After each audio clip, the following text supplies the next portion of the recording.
कल 3:45 नहीं था, आज का 3:45 था। और तरुण सर का 3:45 नहीं था, मेरा 3:45 था। समझा करो यार। आगे बढ़े, चलो बढ़िया। चलो अब अपन आज बढ़ेंगे और आगे और देखेंगे कि 11th नंबर के चैप्टर पे अपनी कितनी पकड़ है। और आप लोग तो 11th चैप्टर के बादशाह हो, जिसमें आपने अपनी बादशाहत ले ही रखी है। तो आइए आपकी बादशाहत को चुनौती देने आ रहा है मेरा टेस्ट पेपर आपके पास। ये रहा।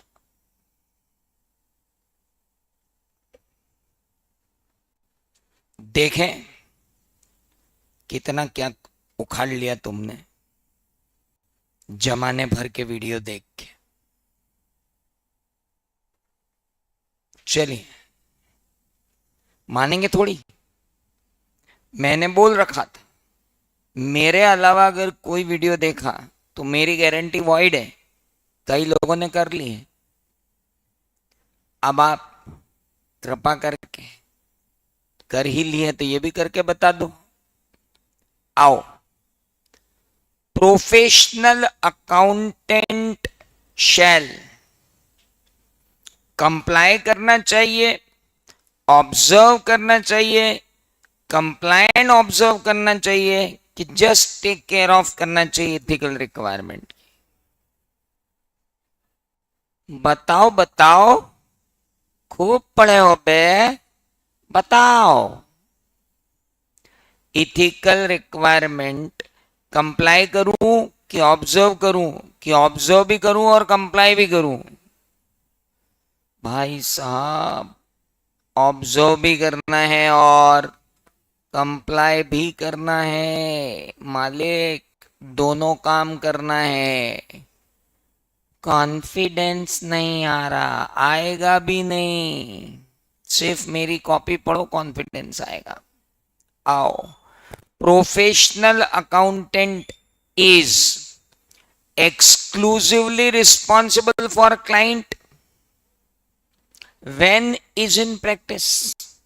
क्या प्रोफेशनल अकाउंटेंट सिर्फ अपने क्लाइंट के लिए रिस्पॉन्सिबल है, या वो रिस्पॉन्सिबल है एम्प्लॉयर के लिए जिसके यहाँ वो जॉब कर रहा है, या वो रिस्पॉन्सिबल है क्लाइंट या employer as well as public को, या वो रिस्पॉन्सिबल है सारे लोगों को?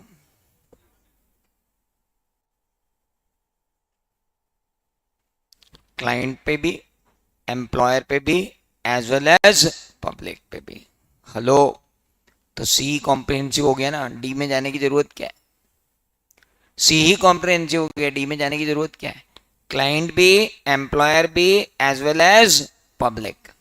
Hello, then professional accountant are required to identify the threat, apply the safeguard to eliminate the threat, apply the safeguard to reduce the threat।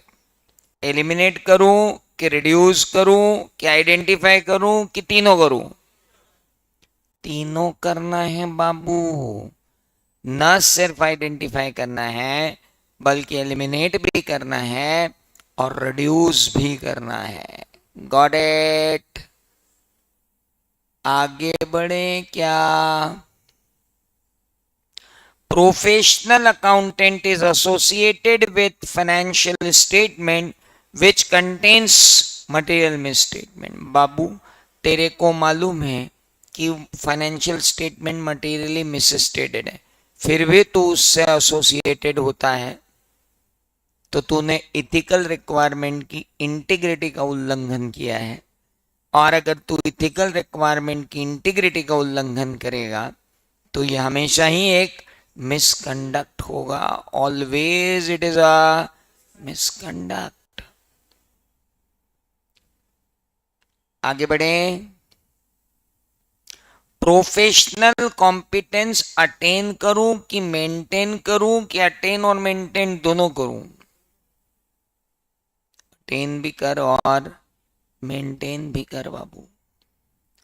Confidentiality required to be maintained for existing client की maintain करूं, prospective client की maintain करूं, past client की maintain करूं, सभी की करूं?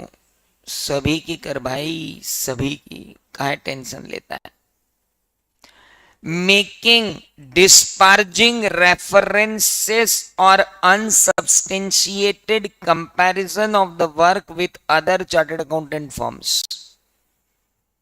अपनी अपनी बढ़ाई करना, दूसरों की बुराई करना, इस तरीके की अगर हरकत आप पटक रहे हो तो ये क्या है? आपका प्रोफेशनल बिहेवियर बिल्कुल नहीं है। Financial interest in a client क्या कहलाता है? सेल्फ इंटरेस्ट थ्रेट कहलाता है। रिवाइज हो रहा है? ये टेस्ट रिवाइज करने के लिए बनाए गए ताकि अपन पूरा का पूरा रिवाइज भी कर लें, क्वेश्चन भी सॉल्व हो जाए। आइए, मिस्टर श्याम एक फेलो सीए है। 90% उसकी टोटल रिसीट एक ही ग्रुप से आती है। भाई साहब ये तो अनड्यू डिपेंडेंस ऑन फीस हो गई, और अनड्यू डिपेंडेंस ऑन फीस तो क्या आती है? सेल्फ इंटरेस्ट थ्रेट में आती है। याद आ गया? बिल्कुल आएगा। एच लिमिटेड ने ऑफर किया ऑडिट श्याम को। 52 प्राइवेट कंपनियों का एक ग्रुप का नेक्स्ट ईयर में। ये तो पोटेंशियल एम्प्लॉयमेंट है, और पोटेंशियल एम्प्लॉयमेंट भी क्या क्रिएट करता है? Self interest threat. Fees charge कर रहे हो परसेंटेज ऑफ टर्नओवर पर, ये भी क्या क्रिएट करता है? Self interest threat. ए ने लोन दे दिया क्लाइंट को सिग्निफिकेंट अमाउंट का, ये भी क्या क्रिएट कर रहा है? Self interest threat. Mister X is ex managing director of P limited. After retirement he want to become auditor. भाई ये तो सेल्फ रिव्यू थ्रेट आ जाएगी ना। हेलो। एक्सेप्टिंग वैल्यूएबल गिफ्ट्स तो फैमिलियरिटी थ्रेट में आता है ना। अब ये आपको अगर आपने मेरे साथ लिखे हुए हैं और आपकी कॉपी में बने हुए हैं तो आपको ये सब याद आएंगे, नहीं तो रटते रहो। क्या होगा रटने से? बताओ कितना रटोगे? बताओ। सेल्फ इंटरेस्ट थ्रेट के सारे एग्जांपल रट लोगे क्या? Simple.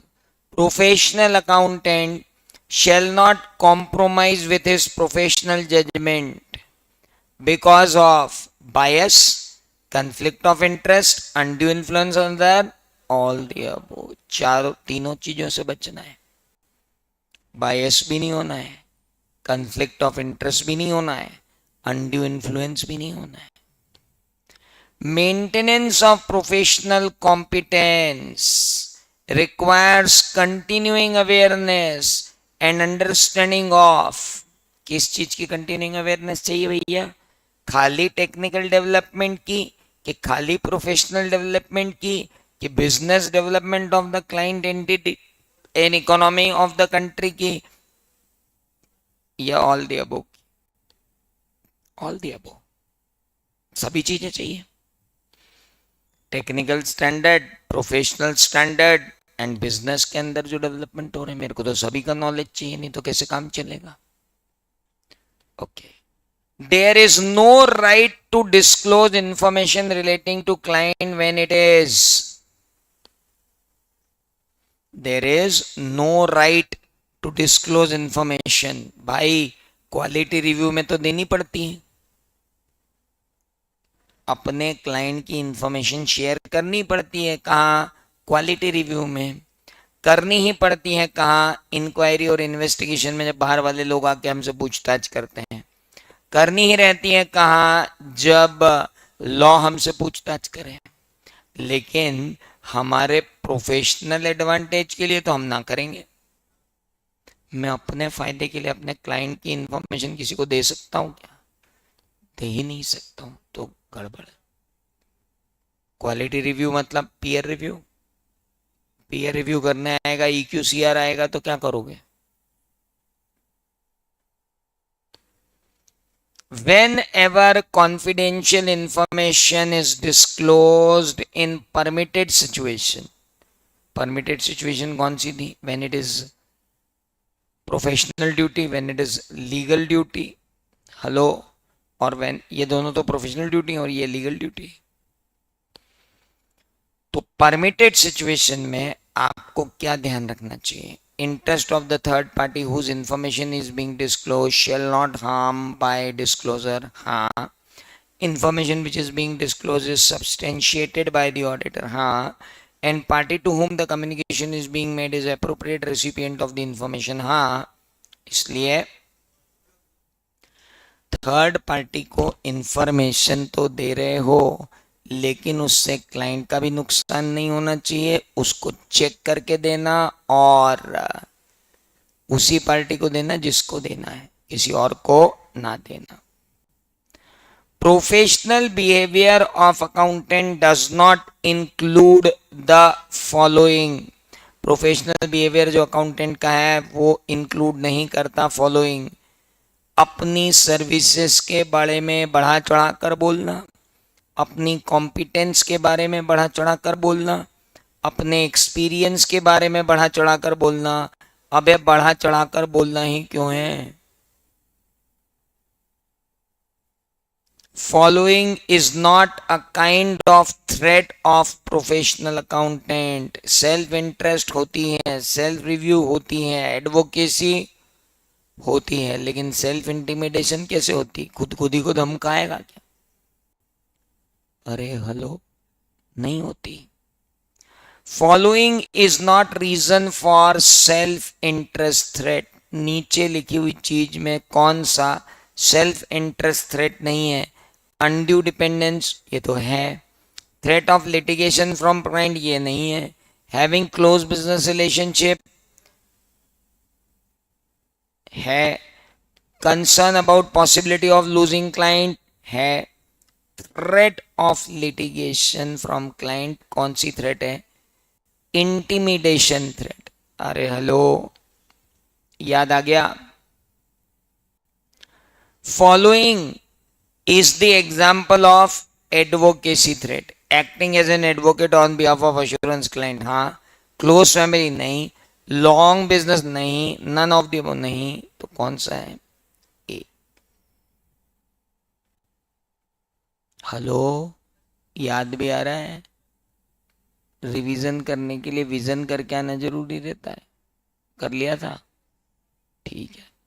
Following is not example of intimidation threat। Threat of dismissal or replacement by client, ये तो है। Being threatened by litigation by client, ये तो है। Partner of the firm is एक employee of the client, ये नहीं है। और client pressure to reduce the fees and reduce the scope, ये तो है। अब आप देखो यहाँ पे आपको 3 एग्जाम्पल मिल गए किसके? इंटिमिडेशन। जो शायद अपनी कॉपी में 3 नहीं लिखे हो, अपन ने 1-2 ही लिखे हो। तो प्रैक्टिस करोगे तो कॉन्फिडेंस आएगा। वही की वही चीज 4 बार पढ़ोगे तो क्या होगा? वो तो दिख ही रहे लाल पीले काले, वो तो पढ़ ही रहे हो तुम। अच्छा, एक बात ये है कि मेरे ही लेक्चर रिपीट करके भी क्या होगा? महा घटिया काम है। तो एक टीचर से पढ़ लिए, फिर दूसरी बार रिवाइज करके उसी से पढ़ रहे हैं। इससे बड़ा तो पाप दुनिया में दूसरा नहीं है। और तो सर उस दूसरे किसी टीचर का पढ़ ले, वो तो महापाप है। तुमने एक पढ़ लिया, अब तुम लगाओ ना, ये दे रहा हूं ना मैं तुमको क्वेश्चन। अब जैसे मैंने आज करवा दिया, अभी आपके ऐप पे भी अपडेट कर दिया, तो ऐप पे अपडेट कर दिया, किसी भी दिन लेके बैठ जाओ इसको वापस। एक बार तो मैंने करवा ही दिया, दूसरी बार तुम भी कर लो। Next, Following are the examples of self-review threat. Member of assurance team was officer of client in recent past.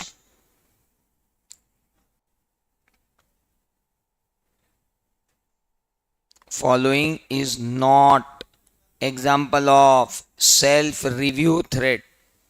देखते हैं, having prepared original data use, ये तो है, ये तो है। लोन फ्रॉम अश्योरेंस क्लाइंट ये नहीं है, क्योंकि ये तो सेल्फ इंटरेस्ट थ्रेड है। Reporting on efficiency of the control design by professional accountant himself, ये तो है। तो कौन सा नहीं है भाई? सी नहीं है। अच्छा, इसमें क्या दिक्कत है? Member of assurance team was officer of client, ये तो है ना। वहां से छोड़ के यहां आ गया, ऑडिट कर रहा, वही जो उसने बनाया, सेल्फ रिव्यू है।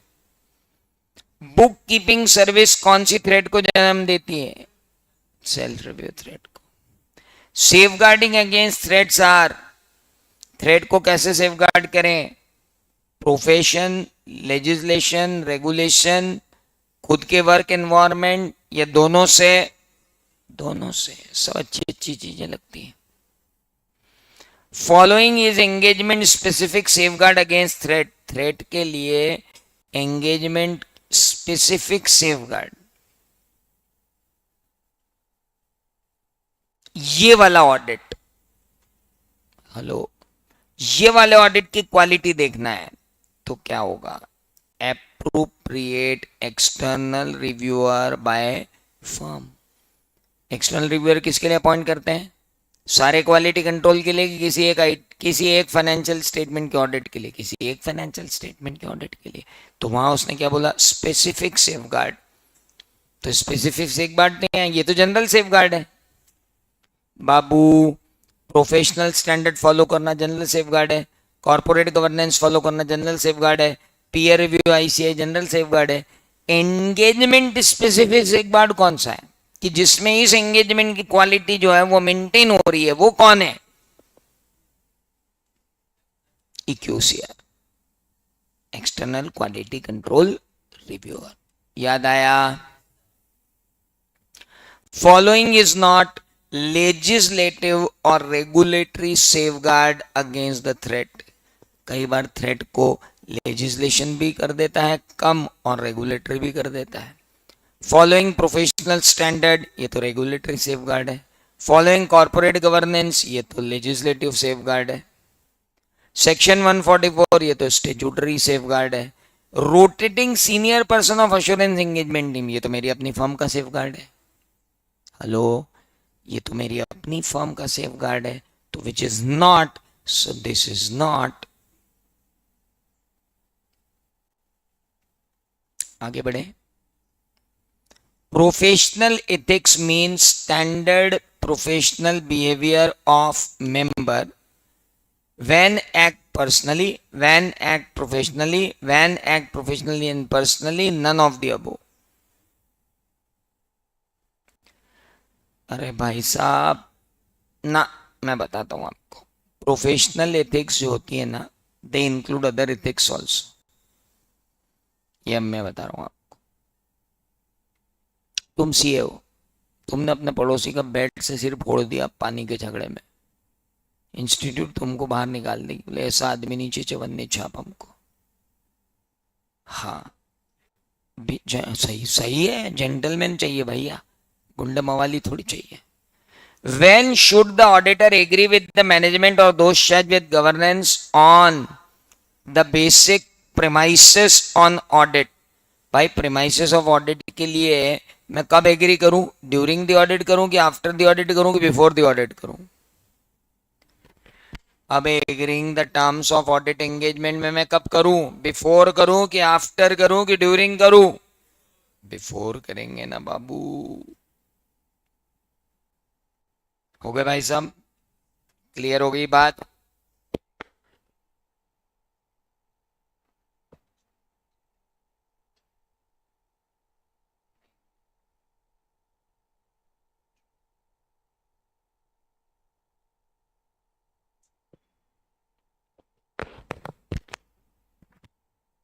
डन हो गए रिवाइज, सारी थ्रेड रिवाइज हो गई। कि अभी वापस रटना है। Self interest threat, self review threat, intimidation threat, family threat, advocacy threat रटेंगे। उसके अंदर 1 2 3 4 5 6 7 10, 1 2 3 4, मूर्ख निपट जाएगा। अप्लाई कर, अप्लाई अपने आप याद होंगी। अभी अपन ने कितने क्वेश्चन करे? 30 में से 15 तो थ्रेड के ही थे। तो अप्लाई करने में निकल गई ना कि ये कौन सी, ये कौन सी, ये कौन सी, ये कौन सी, अपने आप याद आएगी जब वहां लिखनी रहेंगी कि सेल्फ इंटरेस्ट में क्या होता है। और 3 एग्जांपल नए मिल गए करने में। जितने ज्यादा क्वेश्चंस करोगे लॉ में, ऑडिट में, एसएम में, उतनी ज्यादा आपकी खुलेगी बुद्धि। तो आपकी बुद्धि खुलेगी तुरंत, ये बात आप ध्यान रखें। Is that clear? चलिए अब आते हैं डिस्क्रिप्टिव क्वेश्चंस पर। आओ चलो भैया, पहले क्वेश्चन को मन में धारण करो, पूरा पढ़ो, हो सके तो बिना कॉपी में देखे मनन चिंतन करो कि इसमें अपन क्या क्या लिख सकते हैं।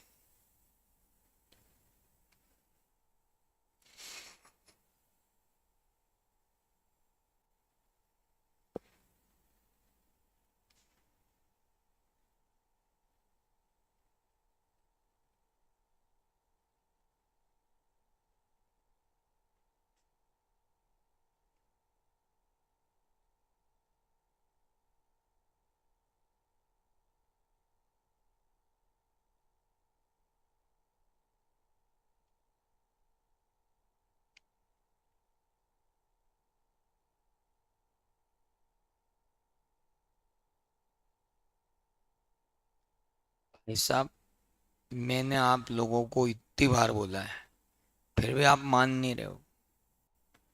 मैंने आपको बोला कि पहले तो आउटपुट पे नजर डालो। What are the preconditions Mr. Rajeshwar should ensure before accepting or refusal the proposal? Also advise whether Rameshwar should accept the proposed audit engagement or not. मैंने बार बार लगातार आप लोगों से हाथ जोड़कर निवेदन किया है कि पहले क्वेश्चन पूरा पढ़ें, उसके बाद आउटपुट पे फोकस करें। क्वेश्चन दिया है, Rameshwar Kapoor chartered accountant has been appointed as statutory auditor by ABC private limited for the audit of their financial statement for the year 1920. Company has mentioned in the audit terms that they will not be able to provide the internal audit report to Mr. Rameshwar during the course of audit. Further, company also impose some limitation on scope of Mr. Rameshwar. अब अपने को लगता है कि हाँ अपन लिख देते हैं अकॉर्डिंग टू ऐसे 210 whenever the limitation of scope of audit has been implemented on auditor he will do this, he will do that. अबे उसने पूछा ही नहीं, उसने पूछ ली पूरी प्री कंडीशंस बता दे।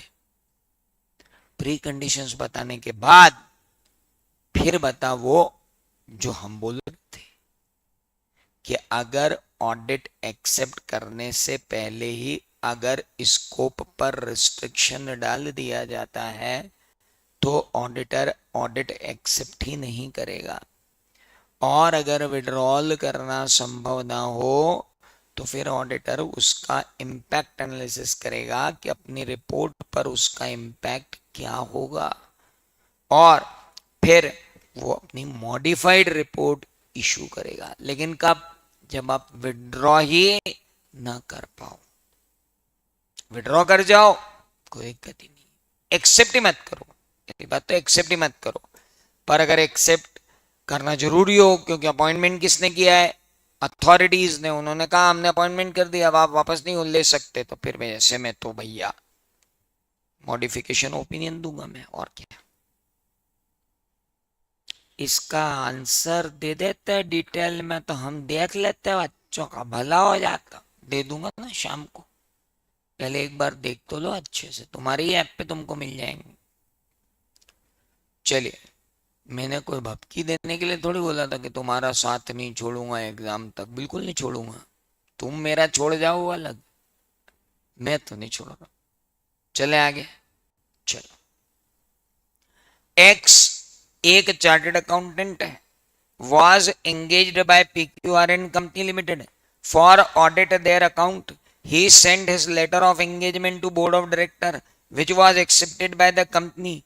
In the course of audit of the company, auditor was unable to obtain appropriate sufficient audit evidence regarding receivable. Client is requesting for change in the terms of audit engagement. Offer your comment in this regard. Wow, हमारा तो पूरा chart बना हुआ है ऐसे 210 का। Whenever subsequent to acceptance of audit, client comes and asks for request for lower assurance, either due to misunderstanding of his or due to change in circumstances, or just to avoid just to reduce the scope of audit, auditor should professionally evaluate the reason.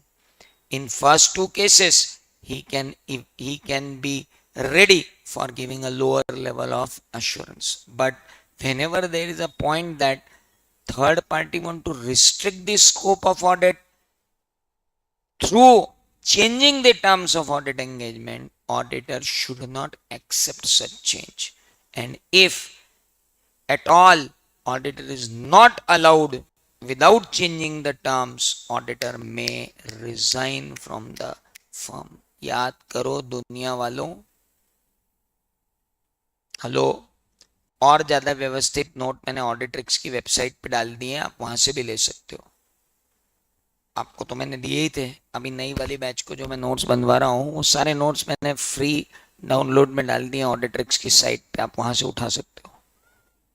Hello, हाँ सब दे दिए ऊपर side पे। और ज़्यादा तुमको भी वही लिखा है, पर मैंने और ज़्यादा कलरफुल और ज़्यादा सिस्टमेटिक करके उनको दिए, तो वो आप ले सकते हो, वो भी ले सकते हो। लिखा तो वही है।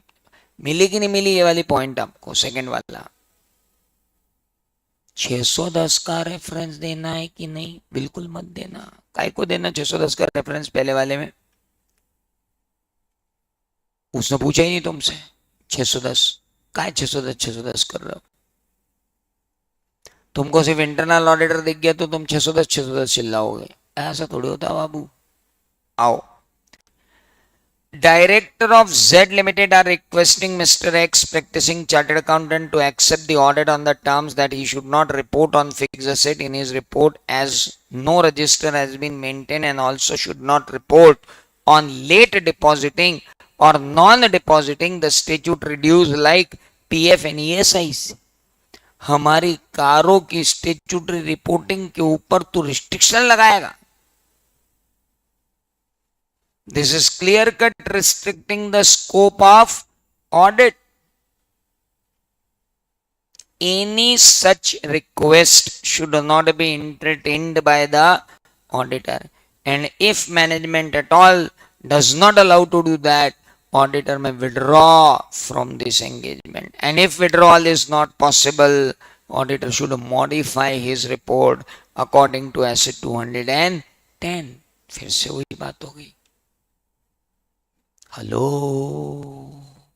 याद आया? Very good.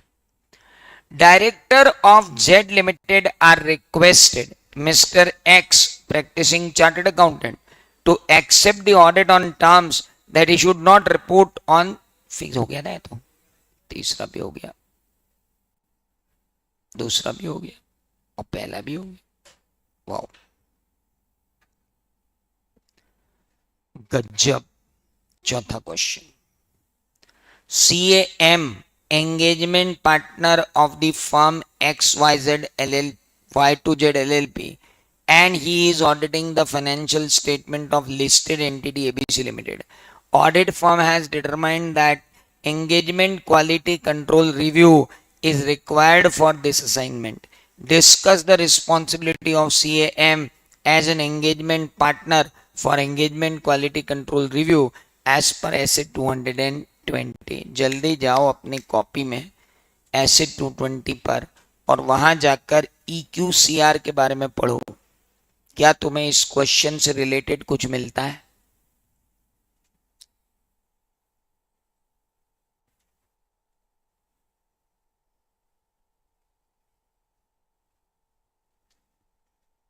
मिला? एंगेजमेंट परफॉर्मेंस में मिला होगा. अरे कॉपी तो खोलना पड़ेगी ना भाई साहब. और जो लोग YouTube पर ऐसे ही आ गए हैं, भाई ये मेरे बच्चों के लिए है. मेरे बच्चे समझ जाए वही बहुत है. बाहर वालों का समझाऊंगा मैं. हाँ, मेरे बच्चे मेरी ही कॉपी में से समझ ले, मेरे लिए वही बहुत धन्यवाद. बाकी को कहाँ समझाने जाऊंगा मैं. हाँ भैया, मिला?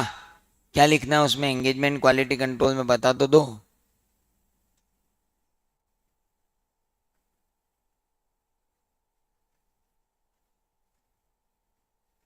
EQCR एंगेजमेंट पार्टनर को क्या क्या करना है? EQCR अपॉइंट हुआ कि नहीं हुआ वो देखना है. जितने मैटर अराइज हुए ड्यूरिंग द ऑडिट, अगर जो डिफिकल्ट मैटर्स हैं या जिन पर रिजोल्यूशन पास नहीं हुआ है, या जो मैटर कॉन्ट्राडिक्टरी हो रहे हैं, या जो मैटर कंफ्यूजिंग हो रहे हैं, जो मैटर डाउटफुल हो रहे हैं, उनको उसके साथ डिस्कस करो. और जब तक EQCR कंप्लीट करके उसकी रिपोर्ट ना दे दे तब तक आप अपनी ऑडिट रिपोर्ट इशू मत करना. लिखा हुआ है? लिखा हुआ है, बस वही करना है. अब आप बताओ, इसके लिए आदमी शॉर्टकट कैसे याद करेगा? Tell me. EQCR अपॉइंट हो जाए, EQCR के साथ सारे डिफिकल्ट डिस्कशन अपन कर लें, और जब तक EQCR रिपोर्ट इशू ना कर दे तब तक अपने को अपनी रिपोर्ट इशू नहीं करनी है. ये तीन चीजें अपने को देखनी रहती, वो देख के खत्म करो. दी हुई मॉड्यूल में भी दी हुई है. आइए, मैसर सुंदेशरंदा, तुम्हें पढ़ो यार ये वाला क्वेश्चन, मैं तो नहीं पढ़ू.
लगा लो रट रट के, कर लो बहुत सारा काम, देख लो जमाने भर के YouTube. ये क्या होगा उससे? स्वयं को ही अपनी कॉपी के ज्ञान को यहां लगाना है. मैं sir Suresh Chandra and Company has been appointed as an auditor of SC Limited for the financial year 21-22. CA Suresh, one of the partners of Messrs. Suresh Chandra and Company, completed entire routine audit work by 29th May 2022. Unfortunately, very next morning, while rowing towards the office of SC Limited to sign the final audit report, he met with a road accident and died. CA Chandra another partner of Mrs. Suresh and Company therefore signed the accounts of SC Limited without reviewing the work performed by CA Suresh. State the reason whether CA Chandra is right in expressing an opinion on financial statement, the audit of which is performed by another auditor. देखो ये तो allowed है कि audit किसी और ने किया है तो साइन तो फर्म का कोई भी आदमी कर सकता है. हेलो, लेकिन अगर एक चार्ट एंगेजमेंट पार्टनर था, एंगेजमेंट पार्टनर को के वर्क को रिव्यू करने के बाद अगर एंगेजमेंट पार्टनर की डेथ हो जाए तो रिव्यू पार्टनर उसको साइन कर सकता है, कोई बड़ी बात नहीं. लेकिन रिव्यू पार्टनर तभी साइन करे जब उसने रिव्यू किया हो. रिव्यू ही नहीं किया तो कैसे काम चलेगा? तो इसमें अपन क्या लिखेंगे? जो रिव्यूइंग पार्टनर है वो ये देखेगा कि भाई साहब प्रोफेशनल स्टैंडर्ड्स लगाए गए थे, रेगुलेटरी रिक्वायरमेंट फॉलो की गई थी, लीगल रिक्वायरमेंट फॉलो की गई थी, जितने सिग्निफिकेंट मैटर उठे थे वो सारे सिग्निफिकेंट मैटर को कंसीडर कर लिया गया था, जहां जहां कंफ्यूजन था वहां वहां कंसल्टेशन ले लिया गया था. हेलो, जो भी चीजें थी वो प्रॉपरली डॉक्यूमेंटेड थी, एविडेंस सफिशिएंट एंड एप्रोप्रिएट थे, ऑडिट प्रोसीजर एप्रोप्रिएट थे. इतना रिव्यू करने के बाद आप आराम से उसमें क्या कर सकते हो? साइन कर सकते हो. बिना रिव्यू करे साइन करना तो ऐसे 220 के हिसाब से गलत है. एसक्यूसी मत ले आना. ऑडिट चल रहा है, फर्म की क्वालिटी कंट्रोल की बात नहीं चल रही. यहाँ पे किसकी बात चल रही है? ऑडिट की, स्पेसिफिक ऑडिट की. तो ऐसे 220 ही आएगा यहाँ पे. समझ में आया भाई साहब? आओ छठा प्रश्न करें. OPN एसोसिएट कर ही डालो यार, बहुत इजी है. तो भयंकर इजी. पर अगर अपन ने नहीं किया हो ना तो निपट जाएंगे एग्जाम में. ढूंढ के लाया हूं आप लोगों के लिए. इंस्टीट्यूट के ही क्वेश्चन नहीं है, मैंने मन से नहीं बनाया. एक बात बता दूं मैं आपको, मेरे खजाने में से लाया हूं खोज खोज के.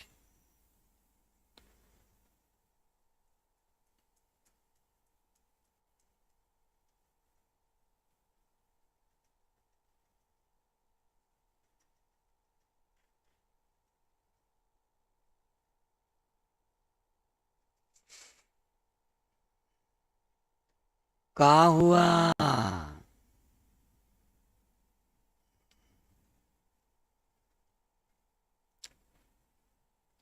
पहले तो वही लिखेंगे, EQCR अपॉइंट करना जरूरी है.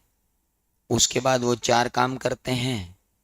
पहला, engagement quality control reviewer appoint हुआ, उसके साथ डिस्कस किए हमने सारे matter during the audit. Hello, और तब तक हम अपनी रिपोर्ट इश्यू नहीं करेंगे जब तक कि एंगेजमेंट क्वालिटी कंट्रोल रिव्यूअर की रिपोर्ट नहीं आ जाती. अब दिए गए क्वेश्चन में क्या हुआ? आपका ऑडिट कब कंप्लीट हुआ? डेट बताओ. Got completed on July 122. Auditor report was dated 12 July. During the documentation review of engagement it was observed that engagement quality control review was completed on July 15, 2022.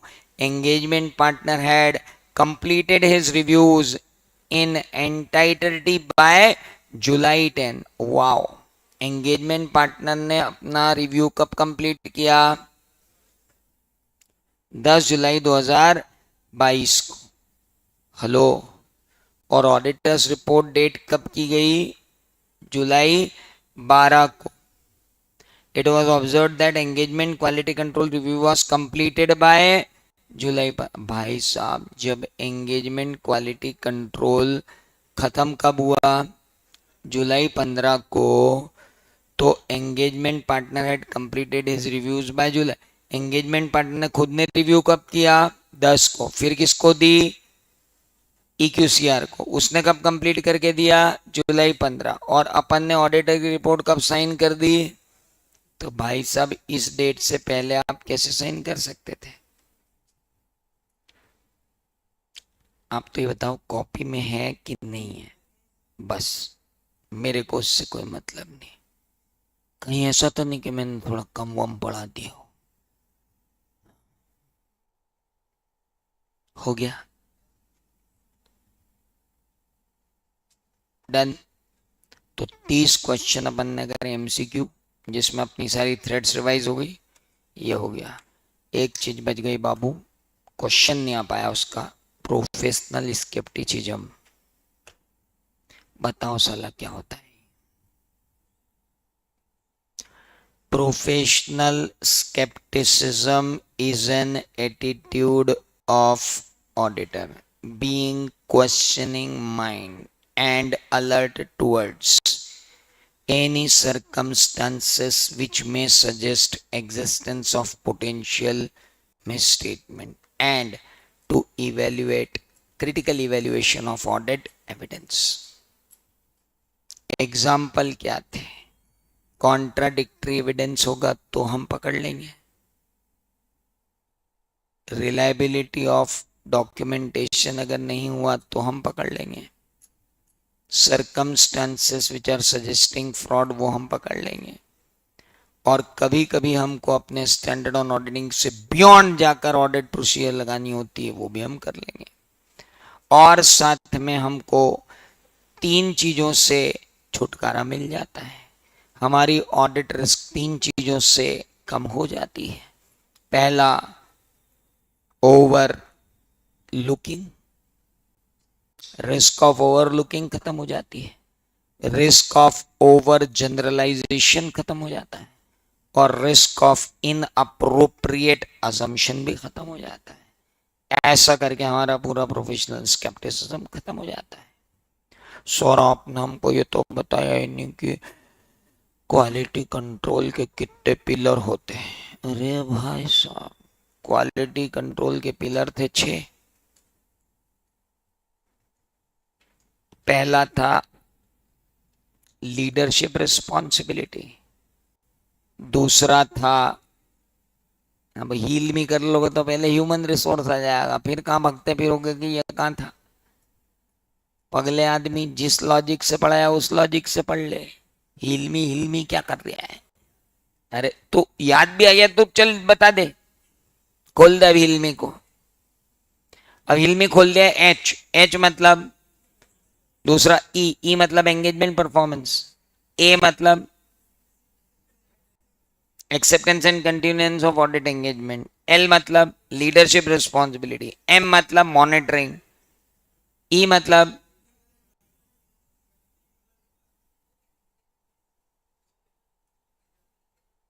पहला ई और दूसरा ई, ethical requirements.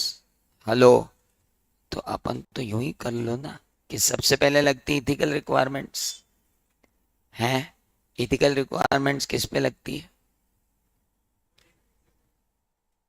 Acceptance and continuance पे। फिर acceptance and continuance के बाद अपन काम करना चालू करते हैं तो अपने को लगते हैं ह्यूमन रिसोर्स। ह्यूमन रिसोर्स अगर लगते हैं तो फिर वो क्या करते हैं काम, तो काम पे होता है एंगेजमेंट परफॉर्मेंस। फिर एंगेजमेंट परफॉर्मेंस के बाद मॉनिटरिंग करना है, और लीडरशिप रिस्पॉन्सिबिलिटी तो सबसे शुरू में आ जाती है कि भैया पहले तो एक लीडर बनाओ, वो इथिकल इन्वायरमेंट लाएगा। इथिकल इन्वायरमेंट लाने के बाद काम लेना कि नहीं लेना, काम ले लिया तो लोग कैसे, लोग कैसे तो काम कैसा, काम कैसा तो फिर मॉनिटरिंग करना। तो ऐसे यूं भी होगा यार, अब तुम इल्मी इल्मी करके क्या कर रहे हो, अपने लॉजिक ज्यादा क्लियर है। हेलो, याद आया? सारे यूट्यूबियों को तो मैं बेच खाऊंगा बीच सड़क पे, रुको तुम थोड़े दिन और। नेक्स्ट, अगला क्या है? लीडरशिप रिस्पॉन्सिबिलिटी के अंदर क्या क्या होता था भाई साहब? एक तो खुद इथिकल रहो, दूसरा इथिकल इन्वायरमेंट बनाओ, तीसरा एथिकल पॉलिसीज बनाओ, जो फॉलो करे उनको इनकरेज करो, जो फॉलो ना करे उनको पनिश करो। और ये बोलो कि ये नॉन निगोशिएबल है और ये एब्सोल्यूट है। हेलो, ये किसने बोला? लीडरशिप रिस्पॉन्सिबिलिटी में। दूसरी तो एथिकल रिक्वायरमेंट है, वो तो अपने को पहले ही आती है, integrity, objectivity, independence.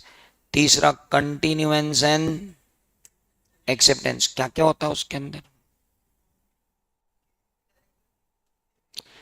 Integrity check करो केएमपी और डायरेक्टर की, फिर अपनी फर्म के अंदर ही चेक करो कि अपनी औकात क्या है।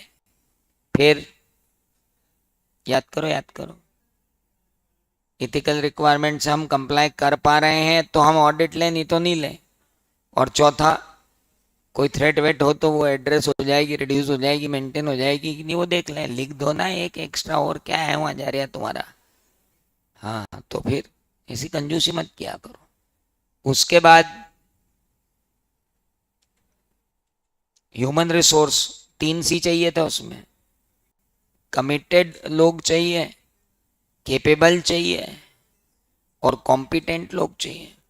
कमिटेड लोग चाहिए, कॉम्पिटेंट लोग चाहिए, कैपेबल लोग चाहिए, और ये हमेशा अवेलेबल होना चाहिए। ये लिखा हुआ है वहां पे। अच्छा, उसके बाद कौन आया था भैया? Engagement performance. इसके अंदर क्या करना है? EQCR अपॉइंट करो। हाँ देखो, कभी कभी कॉम्प्लेक्स मैटर आ जाते हैं तो एक्सपर्ट को अपॉइंट कर लो। और EQCR आ रहा है तो उसकी वो 3 चीजें जो अपन ने अभी पढ़ी थी वो सब तीनों डाल दो। एंगेजमेंट परफॉर्मेंस में ही तो आएंगी वो EQCR वाली। अरे बाबू, जो तीनों अपन ने लिया था, अभी क्वेश्चन किया था, वहीं तो आएंगी। चलो, इसके बाद क्या बोला? मॉनिटरिंग करो। हाँ, वो तो मॉनिटरिंग तो बड़ी सिंपल है। तो हो गया भैया, ये SQC भी खत्म हो गया, SA 210 भी खत्म हो गया। नहीं सर, हमको फिर से रिवाइज कराओ कि SQC कब लगता है, SA 210 कब लगता है। तो जब पढ़ा रहे थे तब क्यों बात कर रहे थे इधर उधर? अब उन्हीं से बात करके समझो। गधेड़े, जब मैंने बताया कि फर्म में क्वालिटी कंट्रोल लानी है तो SQC 1 लगेगा, और इंडिविजुअल ऑडिट में अगर परफॉर्म करना है तो SA 220 लगेगा। SQC की पॉलिसीज को इंडिविजुअल ऑडिट पर इंप्लीमेंट करना जिम्मेदारी होती है। SQC 1 की जिम्मेदारी, लीडरशिप रिस्पॉन्सिबिलिटी की क्वालिटी कंट्रोल लीडर पे होती है। लेकिन SA 220 में एंगेजमेंट परफॉर्मेंस करते समय एंगेजमेंट पार्टनर ही लीडर होता है क्वालिटी कंट्रोल का। याद आया? पढ़ा है सब। सर हम आपको एक बार और वीडियो चला चला के 2x पे 3x पे घुमा घुमा के जो देखते हैं तो क्या स्पीड में रिवीजन होता है। इल्यूजन है वो, भ्रम है। विराट कोहली की बैटिंग को दिन भर देख लेने से तुम पिच पे जाके शॉट नहीं मार सकते हो, ये लिख लो। शाहरुख खान की दिन भर मूवी देखने के बाद तुम शाहरुख खान की एक्टिंग नहीं कर सकते हो, चाहे हर्षित भाई हो। कुछ समझ में आया? मरे बिना स्वर्ग नहीं मिलता। किसी और के मर के हमें स्वर्ग मिल जाए संभव ही नहीं है, स्वयं ही मरना पड़ता है। तो आप बिल्कुल समझ लो कि पढ़ना तो आपको ही है। जमाने भर के वीडियो लेक्चर ले लो, रंगीन बिरंगीन चार्ट ले लो, कहीं से भी कॉन्फिडेंस आने वाला नहीं है। कॉन्फिडेंस सिर्फ NTS 1 और NTS 2 से आएगा। NTS 1 हो रही है अक्टूबर में, NTS 2 होगी नवंबर दिसंबर में, और फिर फाइनल एग्जाम होगी। फिर आऊंगा मैं इन्हीं चैप्टर के साथ नए क्वेश्चन को लेके आपके साथ जिंगल मिंगल करने। तो आप कल करेंगे कौन सी? Audit documentation. ऐसे ऐसे सवाल लाऊंगा कल कि यहाँ पे कथक, कुचिपुड़ी, असमिया तीनों नृत्य करोगे तुम। पढ़ के आ जाना पूरी यूनिट नंबर 6। समझ में आया? देखो यार, मेरा बहुत क्लियर मानना है कि जिसने आज तक नहीं पढ़ा, ये रिवीजन उसके लिए तो बिल्कुल ही नहीं है। भाई पहले ही एग्जाम तूने पास नहीं की, तू इंटर में कहा से गया? फाउंडेशन ही क्लियर नहीं तेरा।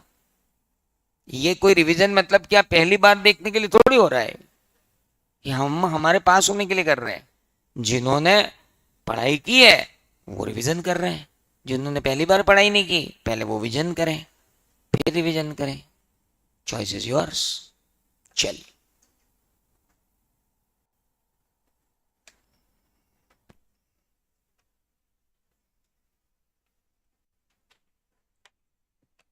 तो कल ऑडिट डॉक्यूमेंटेशन